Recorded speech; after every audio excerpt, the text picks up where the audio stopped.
วันที่9กุมภาพันธ์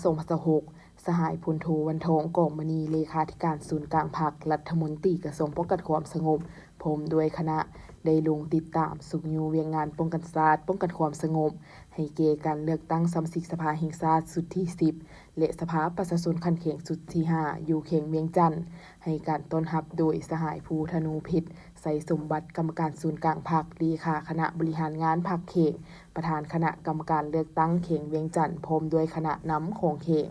โอกาสนี้สหายภูธนูพิษใส่สมบัติได้ต่างหน้าคณะพรรคคณะนำของเขงกล่าวต้อนรับรัฐมนตรีกระทรวงป้องกันความสงบพร้อมด้วยคณะที่ได้ลงติดตามสุกยูเวียงงานการเลือกตั้งอยู่เขงเวียงจันทน์โดยเฉพาะสุกยูเวียงงานป้องกันพร้อมทั้งรายงานสภาพการต่างๆภายในเขง